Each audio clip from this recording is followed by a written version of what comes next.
Arrogance, pride, hubris, whatever you want to call it, cheaters have it in spades. I think it's a side effect of continually getting one over on the people who are closest to you. I suppose it makes them feel like they're particularly clever or like a secret agent out of some movie. In any case, they're special, or at least they think so. Better than you or me and any other decent person who wakes up every morning thinking they're safe amongst friends, family, and the people who love them. Of course, that's all nonsense. It's not terribly hard to lie to people who trust you, at least until they catch you at it. "Honey, great news," effused my wife, Tracy, as she set her keys and purse down on the small table near our front door. I smiled at her. It was a tepid thing. She hadn't noticed for weeks. "What's that, dear?" I asked. "We've been invited out on a company cruise next weekend," she said. Now this was a lie, and I knew so for a couple of reasons. First off, her eyes were twitching, and her smile was a bit too tight.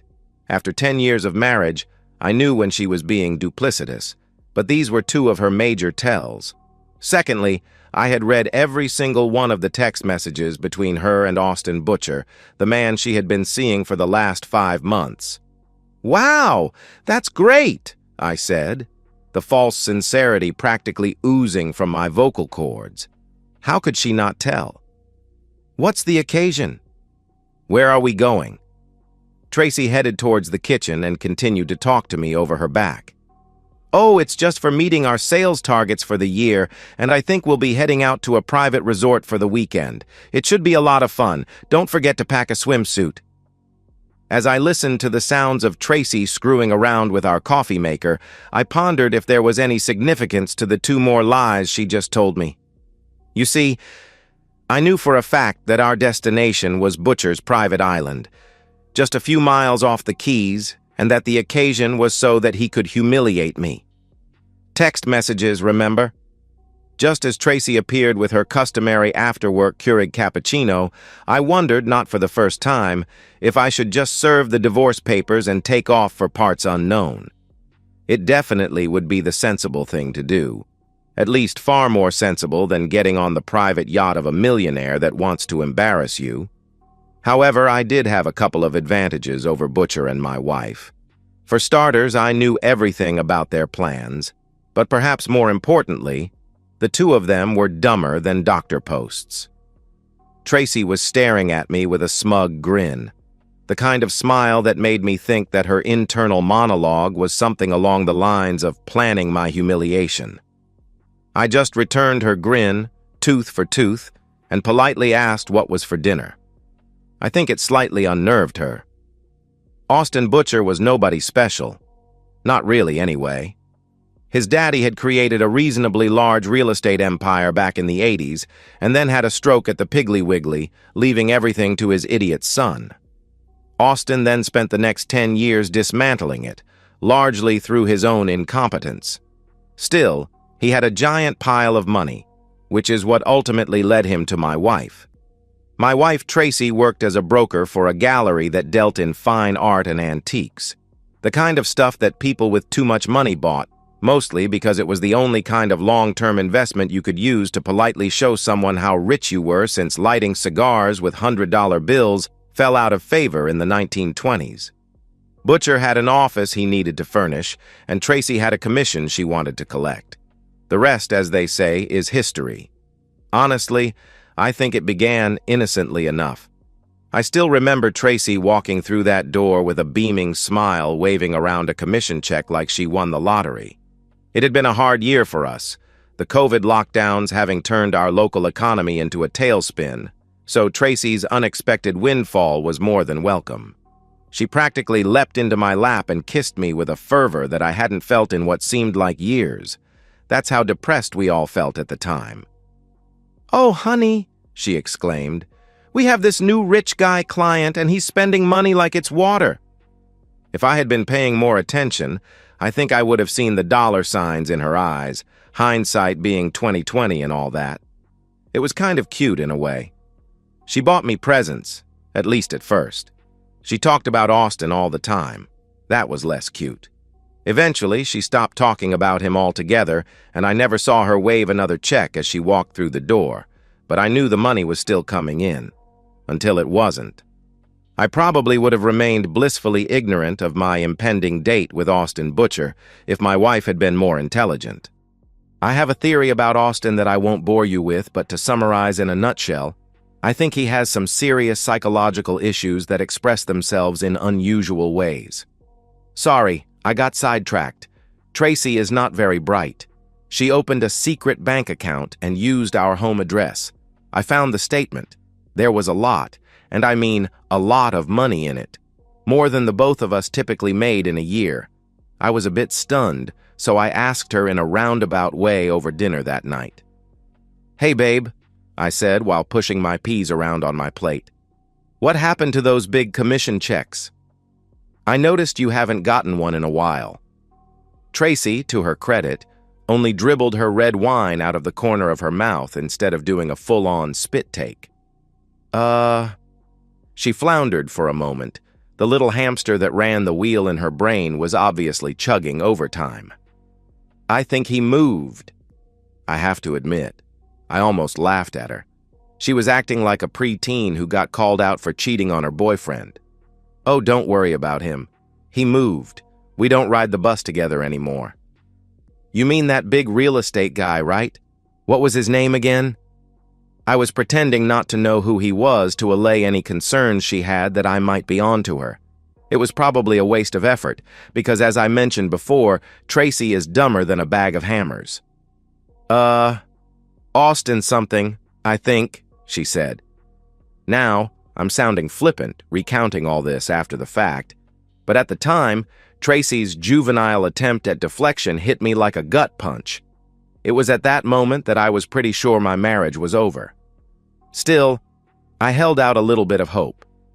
Maybe she was just seeing him for the money. I know, it sounds pathetic to me now as well, but hey, your brain plays a lot of bizarre tricks when it's trying to rationalize your entire life and a 10-year marriage going down the drain. So sue me. It wasn't until later that night when I woke up and unlocked Tracy's phone.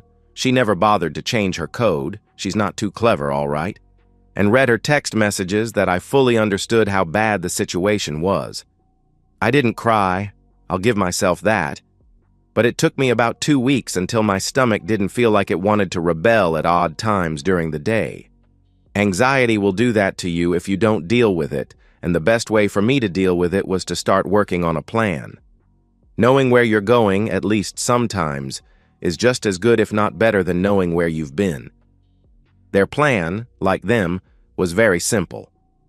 They were going to drug me at dinner, then with the help of one of the yacht crew who was actually a bodyguard, they'd carry me to Butcher's suite, tie me to a chair, and then wake me up and start their games. They were going to take compromising pictures to blackmail me. Now, I need to point out that as good as this plan might sound to a moron, unless you want to go to prison for murder, you really shouldn't try to drug people with sleeping pills and booze. I'm serious. You can kill someone that way. And you definitely shouldn't discuss such a plan in text messages, especially ones your husband has copied to a cloned phone being held by his lawyer. I mean, if your husband was less scrupulous, he might decide to reverse your dumb plan, be a bit less careful about how many pills he feeds you, and then just claim that you messed up your plan, because, as self-evident, you are not very smart and wrote it all out. Now, I might actually have a bottle of extremely potent benzodiazepine-based sleeping pills in my luggage that my wife ordered on her credit card from an online pharmacy. And it might even be in my overnight bag right now, but it was just one of many plans I had for the night. There was a whole bunch of items, a virtual pharmacy, see what I did there, just waiting to be put to bad use. Everything from liquid magnesium citrate, guaranteed to work in under 30 minutes, to more street-level substances that I obtained from my college-aged cousin. The point being, I had a deck of reverse cards, I just had to figure out how to use them. We were out cruising on the yacht. Despite myself, I actually found the sea spray coming over the bow invigorating. The crew was exactly as I expected it, a captain, a first mate, a cook, and a porter who was actually a thug. The rest of the guests were just a couple of people from Tracy's office, and her boss, Thurgood and his wife Eliza. Eliza at least had the good sense to look slightly uncomfortable about what was going to go on. She clung to Thurgood's arm and every now and then would look at me and frown. Butcher, the pompous fellow, was flirting shamelessly with my wife. I didn't care to stop them, after all. I didn't really give a hoot. Instead, I kept hitting on one of Tracy's co-workers, a slender redhead named Claire, and I made sure to do it in front of her husband. Now, before anyone gives me grief for it, her husband wasn't some unwilling participant like they were trying to make out of me. He was in on the entire setup, just like Claire was, just like everyone on this little floating heap was. I complimented Claire on her bikini. I admired her appearance. I kept refilling her drink. I asked her personal questions. I completely ignored Tracy. It was clear to me that no one knew what to make of my behavior, and no one was amused by it. Tracy was absolutely livid, and I could see Austin calming her down out of the corner of my eye. Good. We were all supposed to dine on the yacht this evening, and then, after what they had planned, we were going to lift anchor and put in on his estate for the morning. I'm certain the weekend would continue from there, with me getting treated poorly, quite literally. I had been trying to decide if I wanted to tamper with Tracy or Butcher's drink tonight. Butcher was appealing for the poetic irony of it all. The dumbass wife accidentally harms her lover instead of her husband, when I saw something off in the distance. "Hey, isn't that a whale?" I said, and pointed off the port side of the yacht. Everyone came to the side of the deck. Eliza must have had some pretty good eyesight as she said, "Something seems wrong with it." "Hey, Williams, port side," Butcher called back to one of his lackeys. The boat shifted and crawled forward over the waves, and as we pulled closer, we could all see that it was indeed a whale. A very, very dead whale. There were the appropriate signs of sadness from the female members of the trip and a command from Butcher to move us away. But as the ship turned to leave, I caught sight of something interesting, but I'll get back to that later. It was getting close to showtime, so I excused myself, claiming I needed to use the head. I went to the galley and introduced myself to the cook. We had a nice talk about both the dinner being served tonight as well as her previous employment. She was very busy, her back turned to me most of the time, so I finally asked her where the cleaning supplies were. After all, I made a mess and wanted to clean it up. She showed me to a small closet on the aft side of the ship, and I thanked her. I chuckled to myself. There were 2 big jugs of what I was looking for. I made a few preparations and then returned, making sure to compliment Claire again. I swear I think this time she smiled. Maybe I should have been giving this flirtatious thing a try from the start. It seemed to work for fellows like Butcher. We were all sitting at the large table in the stateroom when Butcher stood from his chair. "I'd like to propose a toast," his voice cracked, either in excitement or nervousness, maybe both. This guy was a predator, and I didn't feel comfortable. I dutifully raised my glass along with everyone else. "To good friends and new beginnings?" We clinked. They drank. Mama raised no fool, so I set my glass down untouched. A nervous look passed between my disloyal wife and her wealthy playboy. "Honey, you're supposed to drink," she whispered to me. "I don't like champagne," I said. Again, I could see that hamster wheel starting to spin. The vacant eyes were a great giveaway. But, it's rude," she insisted. "Don't care. I gave up alcohol. It's bad for your health, you know." Another look was exchanged, this time between the porter and Butcher. "We'll get you something non-alcoholic to drink, sorry, sir." "Make it a Coke." "Of course, sir." I nodded graciously and then cut into my steak. It looked like a decent cut, well marbled, cooked medium rare, and the only thing on the plate that I hadn't doctored. The conversation was sparse and banal. My wife was uncharacteristically silent. I wondered if she was having a last-minute bout of conscience. Probably not. "Here, sir," the porter thug said, as he placed what looked like a glass of Coke on the table. I smiled and reached for it with a bit more enthusiasm than I had intended, and instead of knocking it over, it went flying across the table. "Oops! Damn it! Can't you do anything right?" exclaimed Tracy. "Sorry," I whined like a petulant teenager and huffed dramatically. "It's okay. We'll just clean this up and get you another one," said Butcher. I could see more than a few beads of perspiration on his pasty brow. Everyone else looked extremely uncomfortable. It was going to get a lot worse for them pretty soon. You see, liquid magnesium citrate is one of the fastest-acting and most powerful laxatives you can purchase. It's an osmotic laxative, which means it works by pulling water into the small intestine. Earlier, when I left for the head, I had made a small side trip to the galley and liberally dosed everything. Well, everything but the steaks. I liked steak. Poor, put upon Claire was the first person to succumb. We all heard the telltale gurgle emanating from her gut, and she politely excused herself with a blush on her face. I momentarily mused that blushing redheads are pretty cute. It went downhill from there, or more like knocking over a row of dominoes. Next was Eliza, then Thurgood. She must have had a weak constitution, he was a fast eater. Then Tracy, Claire's husband, and finally Butcher himself. The dumbass had enough sense to feebly say, "Something must be off," when he returned to the table.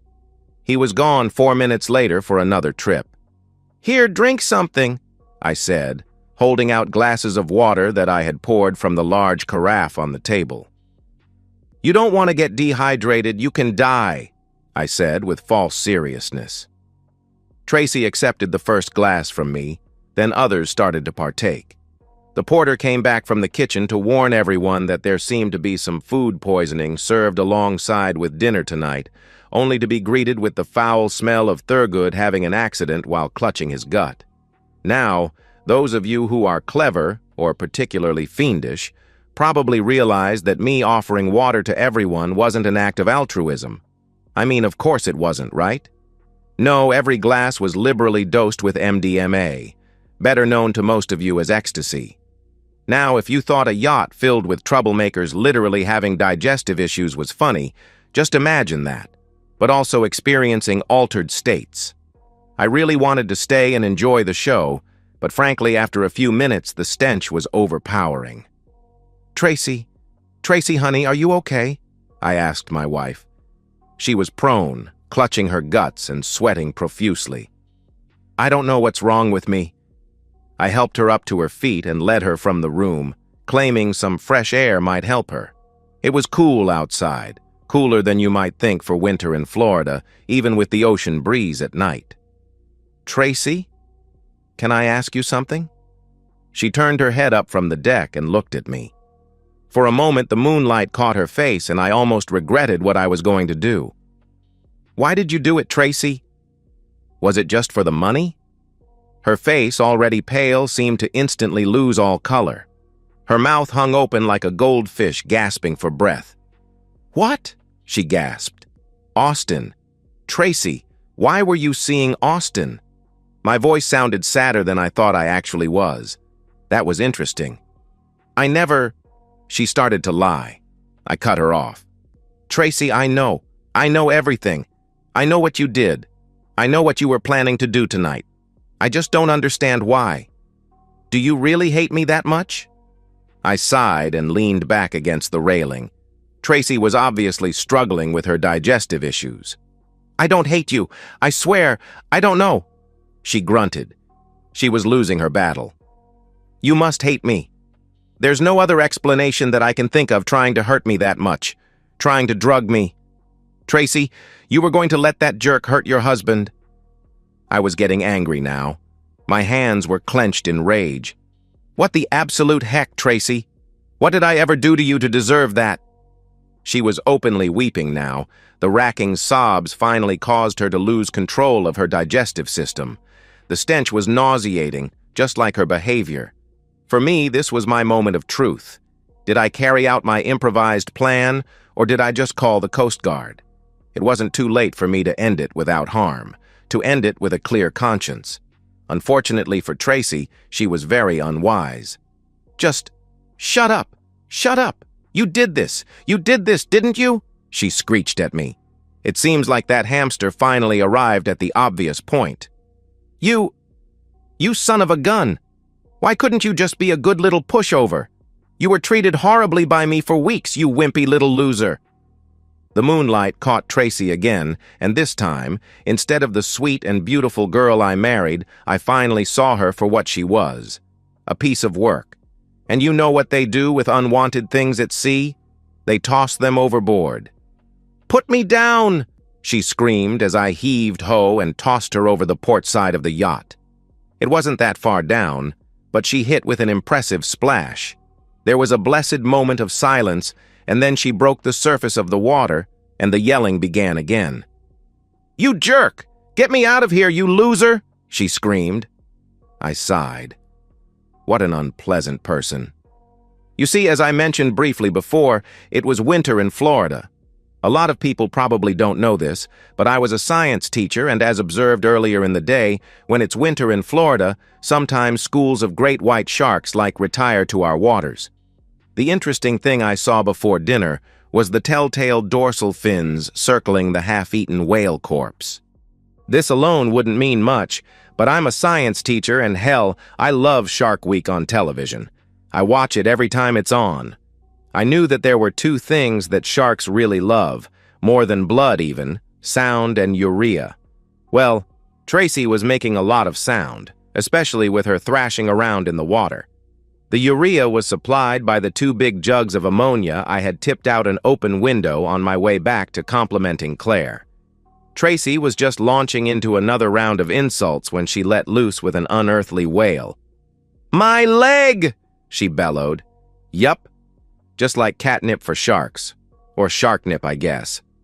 I hadn't thought it would really work, and truthfully, I would have been just as happy to see her drown at this point, but the science teacher in me was more than a bit tickled. After all, it's always nice to see an experiment come to fruition. I leaned over the rail and yelled right back at her. "We're divorced, you jerk!" She didn't have a rejoinder for that. I think the shock was setting in. I didn't stick around to see what happened. I wasn't that sick, and besides, I had tasks left to do. Returning to the stateroom, I saw most of the crew and guests passed out on the floor. The big guy, Williams, looked like he had overdosed by downing the rest of the carafe of ice water I had left on the table. Butcher appeared to have succumbed to the sleeping pills I had put into his drink. His fingertips were blue, and his breathing was shallow.